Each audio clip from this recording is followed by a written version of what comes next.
oare trandafirii se scutură toamna?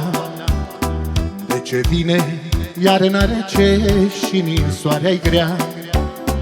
De ce oare primăvara toate florile înfloresc? De ce păsările cântă și oamenii iubesc? De ce oare primăvara toate florile înfloresc? De ce păsările cântă și oamenii iubesc?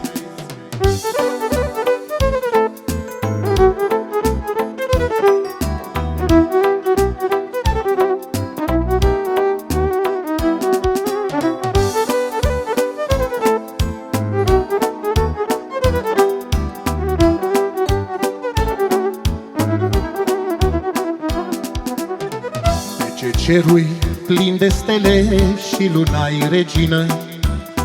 De ce soare le încălzește și ne dă lumină?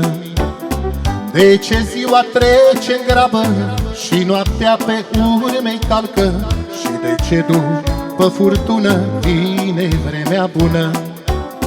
De ce ziua trece în grabă și noaptea pe urme calcă?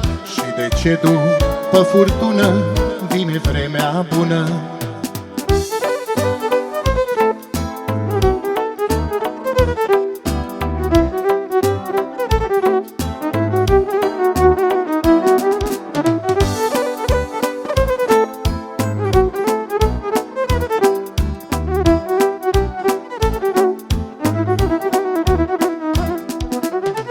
De ce omul își dorește tânăr să rămână?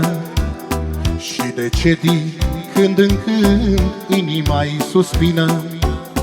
De ce lacrima din geană ea vindecă orice rană?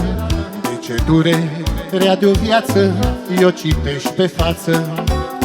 De ce lacrima din geană ea vindecă orice rană? De ce durerea de o viață i-o citești pe față? De ce unde e frăția se strecoară dușmănia? De ce oare, măi, de ce, spune omule? De ce unde e frăția se strecoară dușmănia? De ce oare, măi, de ce, spune omule?